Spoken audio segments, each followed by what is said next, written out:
Well, hello everyone, and welcome to another episode of Harebrained Games, the Week in Games. This is a weekly segment I do every couple months to inform you and me of life's goings and comings and board gaming stuffs. How you guys doing? It's the last time I did something was in September. It is now November, it appears, which means that something happened to the last 2 months. Wow, it's almost like I was busy. It is November, which means that all of my glorious heat that I was running through, my 2 5Ks a day in the sweltering 90-degree sun, those are far gone. We are now at the point where I am starting to feel cold, and a lot of cold. It actually got down into the middle 30s Fahrenheit last week, and that's not good. It's a little bit warmer now, but in general, I'm not happy. I like warm weather. And why do I not like cold weather? Well, the furnace went out again. It seems to do that about this time every year, and this time it went out for good. So I had to swap that out. That's 10K of board games I'm not going to be able to get back.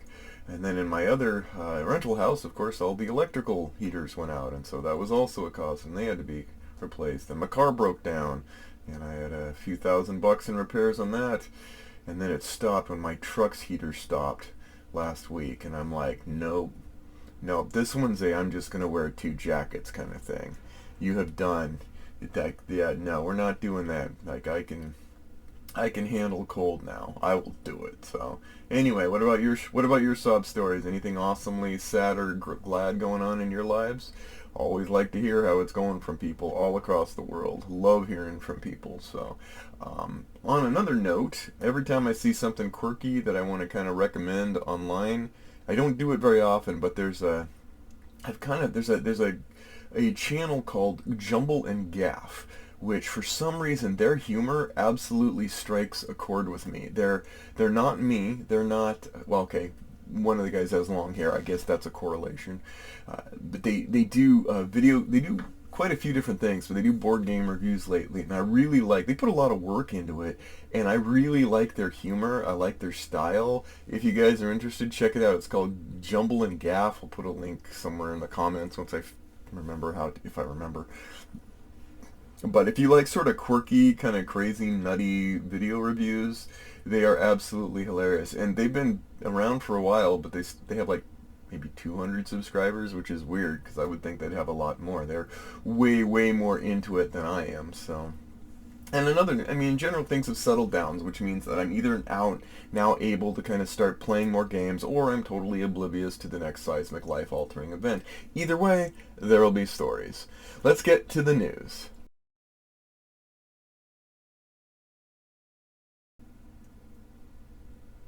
Okay, in news, not a ton, and yet a lot. So, if the Isofarian Guard, last time I talked about how they did an upgrade kit where they're doing a new rev of their Kickstarter game, and they got a nice little upgrade kit. Well, Stars of Ikarios, which is another game that I really enjoyed earlier this year, is also doing a revamp, and it's a sizable, substantial revamp.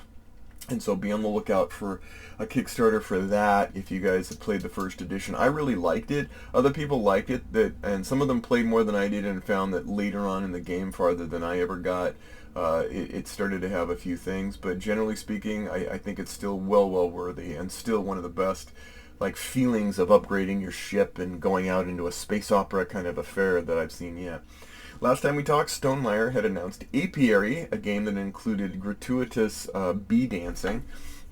It's arrived. It already showed up. It's over there, staring at me, going, "Why are you there yet?" And so I am going to be giving that. It's running that through its paces. Also, Last Light showed up. I've done that. A review and an unboxing for that will be up shortly. I get a chance to dive into that, thankfully, now that I've got some spare time. And I have thoughts.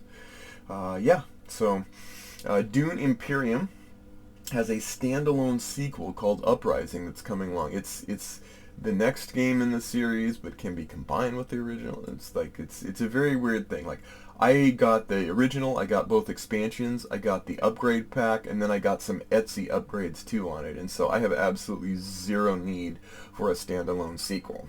That said, the shipping says that it will be here in the next couple days, so we'll give it a shot. And finally, those of you who are heavily into long, deep, intricate masterpiece war games are going to be happy to know that Axis Empires from Decision Games has finally made its way out.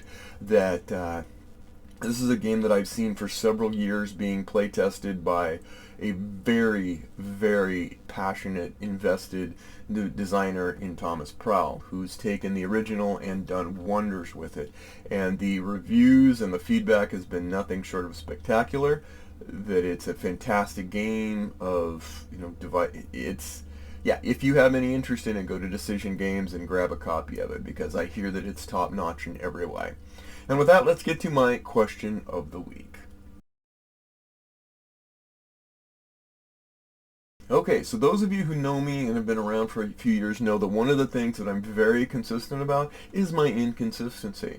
And in that regard, I think you'll notice that sometimes my throughput here on the channel is low and almost always scattered, and sometimes I'll do a flurry of things over time. I actually queued up some things in early October to, instead of just putting stuff up on the channel, I would put it up and schedule it, which I thought actually worked pretty well. In that maybe that's improving. That said, I'm fine with it the way it is now. I think I very much appreciate the fact that my the subscribers and the people commenting are all so kind, so low key. They're just like, yeah, whatever. And I'm not here to make a buck. I'm just here to talk about board games. And that said, I was talking about it to a friend, about it recently, and I think one of the monikers of him is if something's a hobby, try hard not to overwhelm it to the point that it defeats the hobby moniker of enjoyment. And I think that's where I'm feeling good about right now with the playthrough. That said, I wanted to ask a question. Let's get to the point, Tim. The question is, how valuable for every game is a playthrough or an example of play? Because I noticed now that I've discovered there's something called like analytics. I'm kidding, I knew about them, I just never looked at them, but I do find that most people tend to, and I do this too, watch the videos that I put out with the intro, start off with the play, and then generally speaking, they will skip pretty quickly to the end results, which is fine. I do that too. I watch all my videos on 2x. It's the only way I can stay awake. The question I have though is that important for everything? How important is it, and when I do a review of a game, that I also include a playthrough? I think it's really important to at least have an example of how to play visually demonstrated. I've noticed lately that there's a lot of amalgamation of reviews where groups, other places will kind of say, okay, here's 6 games and I'm going to talk about them all in rapid fashion. I'm actually thinking, I don't know that I tend to appreciate seeing how a game is played visually, and so I'm very reticent to remove that aspect, even if not a lot of people generally do, because if even one person's like, I really just want to know how the game plays, and that provides value to them, then it's worth it to me. My thoughts are on switching it on games that are very, very important for me to relay what the game is like heavier board games, or recently Downfall. I did a review of Downfall, Conquest of the Third Reich, and I would absolutely never do a review of that without explaining the game and showing it. One, because it's a grand, grand game that I'm absolutely just obsessed with. But there are other times when I will put up a game and I'll play it for a little bit. It doesn't hit me. It's not like it hit it out of the park right away, but it might not be a bad game. I don't have feelings either way, and so I kind of put it away and I don't really go back to it again. And I'm wondering if there's any value for you viewers, particularly the ones that have that have put up with me for so many years. Would you find value in me taking like, hey, here are 3 or 4 games that just they got to the table but they didn't get played enough that I feel good about reviewing them and just giving thoughts on them. Let me know. Let me know if you think it's valuable. I can always just put some up and see what the posts are, but ultimately I'm not doing this for the likes or the subscribes or anything. I'm doing this because, well, I like the audience, and I like that this has grown from a video channel that started for 3 or 4 of my local friends to just kind of gab about into something where now I have multicultural, multi-global friends who've really helped me just appreciate and enjoy board games beyond just playing the board games themselves. So anyway, let me know. Let's get to my playing, reading, watching lately.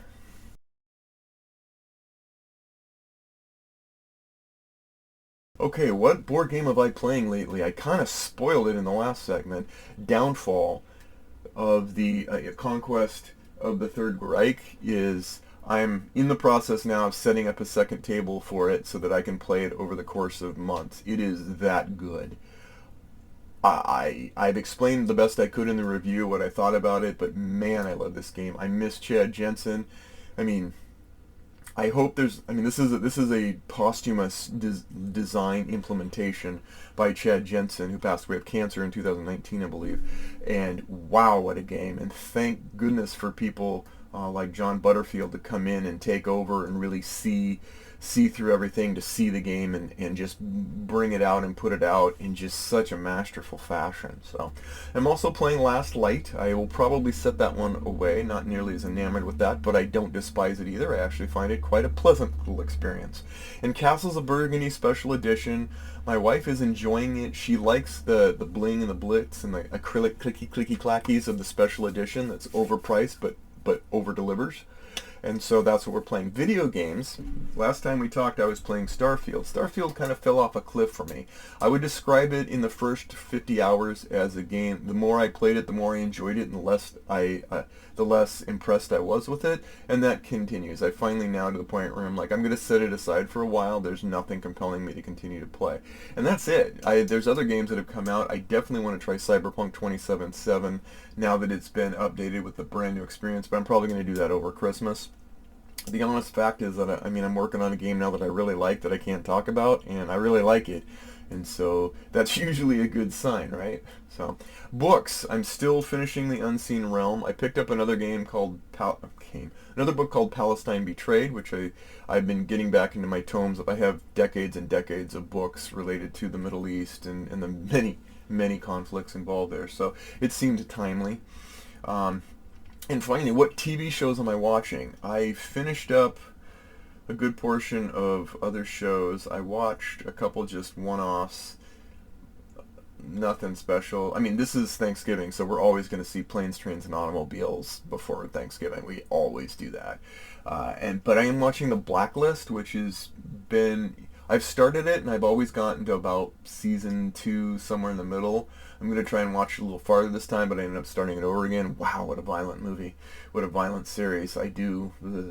I find quirky characters to be interesting, and the Raymond Reddington role is just doggone interesting. We'll see how it goes, though. What about you guys? What's on your tab? Is there any new shows I should be watching that I'm missing out on? Anything coming out that I need to be aware of? In the meantime, it's Tumbleweeds of Time.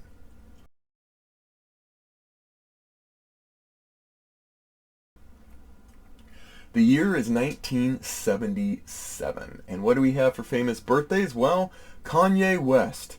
Can ya believe it? He's that old. Yeah, okay. Okay, yeah, we'll save the other puns for the pun section. Famous deaths. Elvis died this year in 1977. Charlie Chaplin, who's a visionary and a genius in so many ways. And the biggest loss was Bing Crosby. Now, I grew up with Bing Crosby as an intense portion of my early childhood.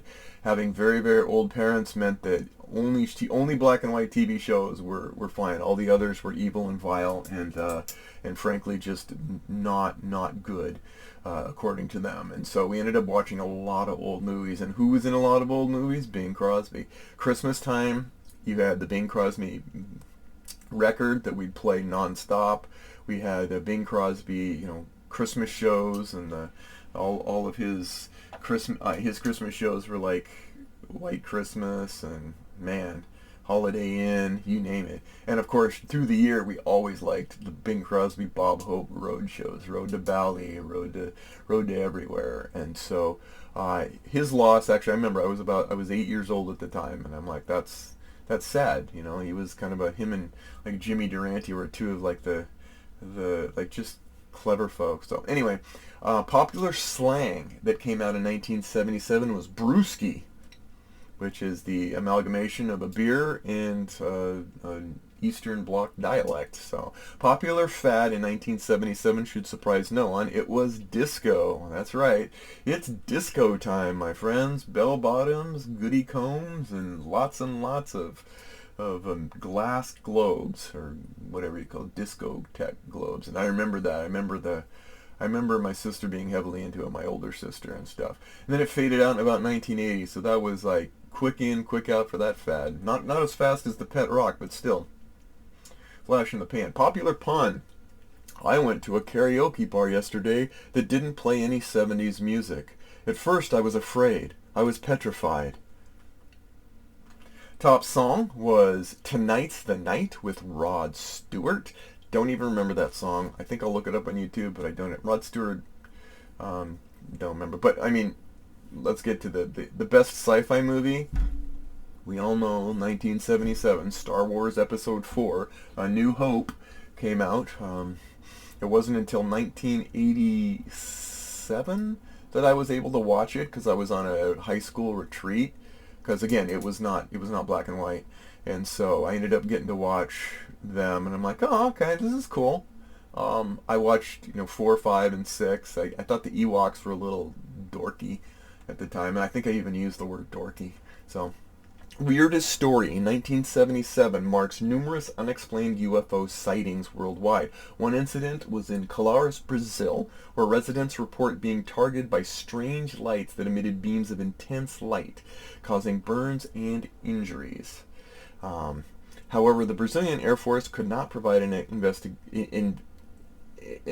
answers, couldn't give any explanation for it. So, yeah, that was, yeah. Color that under maybe, maybe not, yeah. And popular board games, okay? This is where we first saw Squad Leader, which is the bedrock, the foundation of many, many games that came after it. Cosmic Encounter, the wacky, wild game that continues to pay dividends in its various inclinations, except for the 2-player version of it. And Ogre, the one against many game and stuff. But none of those hold a candle to the greatest game of 1977, which is the Laverne and Shirley board game.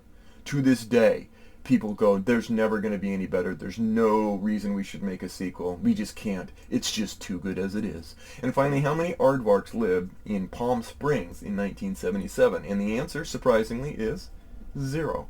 So that's what we got. It's good to be back talking to you guys again. I hope all of you are doing well, and I look forward to seeing you as we head into the holidays, and I'll be putting up some videos as usual regarding that. So take care, and we'll see you next time on Harebrained Games.